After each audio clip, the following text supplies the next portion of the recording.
સ્વાગત છે. આજે આપણે ધોરણ 4ના પાઠ્યપુસ્તકમાંથી એક સરસ સાચી વાર્તાની ઊંડાણપૂર્વક વાત કરીશું. હાજી. વાર્તા છે અનિતા અને મધમાખીઓ. બરાબર. આ કહાણી છે અનિતા ખુશવાહાની, બિહારના એક નાનકડા ગામની છોકરી, એના સપના અને મધમાખી ઉછેરની એની સફર. બિલકુલ.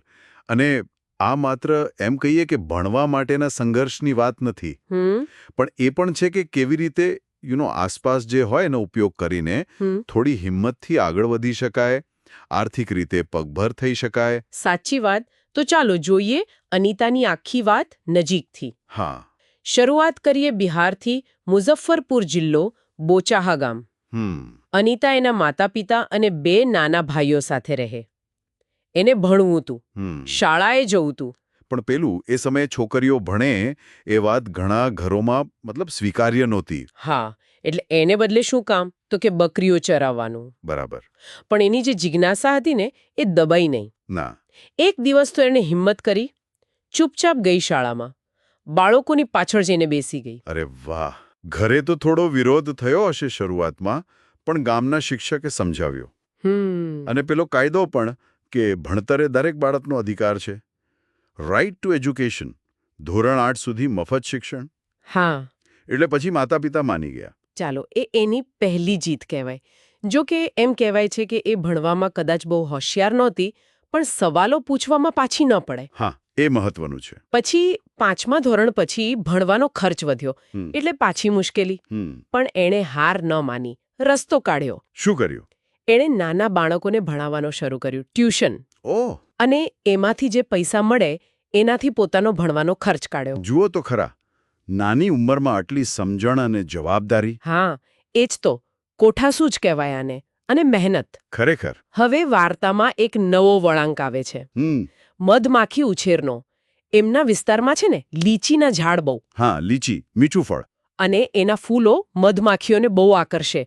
આ જોઈને અનિતાને કંઈક વિચાર આવ્યો. અને એણે ખાલી વિચારીમાં કર્યો, પગલાં લીધા. સરકારી તાલીમ કેન્દ્રમાં જોડાઈ ગઈ. સરસ. અને નવાઈની વાત શું, એ તાલીમ વર્ગમાં એકલી જ છોકરી હતી. શું વાત કરો છો? એ સમયે તો આ બહુ મોટી વાત કહેવાય. હા, સાહસ જ કહેવાય ને. તાલીમ તો લઈ લીધી, પણ પછી ધંધો શરૂ કેમ કરવો? પૈસા? પાછી એ જ વાત. પણ પેલી બચત હતી ને એની પાસે. હા, ટ્યુશનવાળી. બસ, એ 5000 રૂપિયા બચાવેલા એ કામે લાગ્યા. સરસ. એમાંથી 2 મધમાખીની પેટીઓ ખરીદી. એક પેટી લગભગ 2000 રૂપિયાની. ઓકે, એટલે 4000 ત્યાં ગયા. હા, અને બાકીના પૈસામાંથી પેલી ચાસણી બનાવવા માટે ખાંડ, મધપુડા સાફ કરવાની દવા, એ બધું લીધું. એટલે નાના પાયે શરૂઆત કરી શકાય એવું આના પરથી સમજાય. ચોક્કસ. અને સમય પણ બરાબર પસંદ કર્યો. ઓક્ટોબરથી ડિસેમ્બર. એ કેમ? કારણ કે એ સમય મધમાખીઓ માટે ઈંડા મૂકવાનો શ્રેષ્ઠ સમય ગણાય. એટલે એણે સપ્ટેમ્બરમાં તૈયારી કરી દીધી. ડિસેમ્બર સુધીમાં તો એની પાસે ઘણી માખીઓ થઈ ગઈ. વાહ! પણ આ કામ સહેલું તો નહીં જ હોય ને? મધમાખીઓ એટલે ડંખ તો મારે જ. અરે હા, બહુ જ. હાથ, ચહેરો બધું સૂજી જાય, પીડા થાય. બાપરે, કલ્પના કરવી પણ અઘરી છે. પણ આ કામ એણે જાતે પસંદ કર્યું હતું, એટલે પછી ફરિયાદ નહીં, બસ મક્કમ રહી. અને પછી આવ્યો ફેબ્રુઆરી. લીચીના ઝાડ પર ફૂલ આવ્યા. હા. એટલે એણે પેટીઓ વાડા પાસે ગોઠવી દીધી. અને પછી? મહેનતનું ફળ મળ્યું. હા. દરેક પેટીમાંથી લગભગ 12 કિલોગ્રામ મધ. 12 કિલો? વાહ! એ મધ બજારમાં વેચ્યું. અને એ એની પહેલી કમાણી થઈ. શું ખુશી થઈ હશે એને? બિલકુલ. હા. અને આજે એની પાસે 20 પેટીઓ છે. અરે વાહ! જોરદાર પ્રગતિ કહેવાય. અને એટલું જ નહીં, હવે તો એ સાયકલ ચલાવીને રોજ 5 કિલોમીટર દૂર કોલેજ પણ જાય છે. જુઓ, ભણવાનું પણ ચાલુ રાખ્યું. અને ખાલી પોતાના માટે નથી જીવતી એમ પણ લાગે છે. સાચી વાત. ગામની સભાઓમાં જાય, લોકોને સમજાવે, ખાસ કરીને છોકરીઓના વાલીઓને ભણતરનું મહત્વ સમજાવે. ભલે લોકો ક્યારેક મજાક ઉડાવતા હશે નહીં? હા, ઉડાવે. પણ એ પોતાનું કામ કર્યા રાખે છે. એનું એક સપનું છે. શું? મધની મોટી વેપારી બનવાનું, જેથી ગામ લોકોને એમની મહેનતનો સારો ભાવ અપાવી શકે. ત્યારે તો કિલોના માંડ 35 રૂપિયા જ મળતા હતા. એનાથી વધુ મળે એવો એનો પ્રયાસ છે. ખૂબ સરસ. પ્રેરણાદાયી વાત છે અનિતાની. હવે પેલું મધમાખીઓ વિશે થોડું જાણીએ. હા ચોક્કસ. એમની દુનિયા પણ અદ્ભુત છે. જુઓ, દરેક મધપૂડામાં એક રાણી માખી હોય. એક જ? હા, મુખ્યત્વે એક. એનું કામ ઈંડા મૂકવાનું, બસ. અને બાકીની બધી? મોટાભાગની કામદાર માખીઓ એ જ ખરી મહેનતુ. હમ એ ફૂરોમાંથી રસ ચૂસે, એમાંથી મધ બનાવે, અને એટલું જ નહીં. શું? જ્યારે કોઈ કામદાર માખીને એમ લાગે ને કે આ ફૂલોમાં બહુ સરસ રસ છે, તો એ પાછી આવીને બીજી માખીઓને જણાવે. કેવી રીતે? બોલીને? ના ના, એક ખાસ પ્રકારના ડાન્સથી, નૃત્ય કરીને. શું વાત છે! આ તો કમાલ કહેવાય. કેવું સંકલન છે ને! એટલે કામદાર માખીઓ વગર ના તો મધપૂડો બને, ના મધ ભેગું થાય.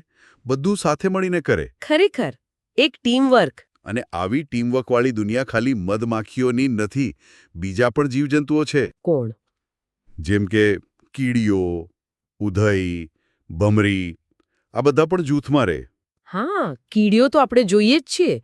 એમની દુનિયા પણ રસપ્રદ છે. બહુ જ. એમાં પણ રાણી કીડી હોય, ઈંડા મૂકે, પછી સિપાહી કીડીઓ હોય. સિપાહી? એ શું કરે? દરની રક્ષા કરે. અને પછી પેલી કામદાર કીડીઓ, જે ખોરાક શોધે અને લઈ આવે. બરાબર, ખોરાક શોધે અને દર સુધી પહોંચાડે. આપણે જોઈએ છીએ ને, હંમેશા એક લાઇનમાં ચાલતી હોય. હા હા, ખાસ કરીને કંઈક મીઠું પડ્યું હોય ત્યાં ગંધથી પહોંચી જાય. બરાબર. અને કેવી અલગ અલગ હોય, કાળી, લાલ, નાની, મોટી, ઘણી વિવિધતા. તો જુઓ, અનિતાની સફર અને આ નાના જીવજંતુઓનું જીવન બંનેમાંથી ઘણું શીખવા મળે છે. જેમ કે? દૃઢ નિશ્ચય, મહેનત, સંગઠન, સહકાર, અને એ કે નાની શરૂઆત પણ મોટા પરિણામ લાવી શકે છે. સાચી વાત. અને અંતે પેલું પાઠ્યપુસ્તકમાંથી જ એક મસ્ત વિચાર છે. કયો? આપણે મગફળી ખાઈએ એટલે ફોતરા તો ફેંકી જ દઈએ. હા, એ તો નકામા જ ગણાય. પણ પુસ્તકમાં સૂચન છે કે એ ફોતરા જેવી નકામી લાગતી વસ્તુઓમાંથી કંઈક બનાવી શકાય, જેમ કે રમકડાના જીવજંતુ. અચ્છા, ક્રિએટિવિટી? હા, તો એ જ વિચાર. આપણી આસપાસ એવી કેટલીય વસ્તુઓ હશે જેને આપણે નકામી ગણીએ છીએ. એનું કંઈક નવો ઉપયોગ થઈ શકે, કંઈક નવું શીખી શકાય એમાંથી. વિચારવા જેવું ખરું. બિલકુલ વિચારતા રહેવા જેવી વાત છે.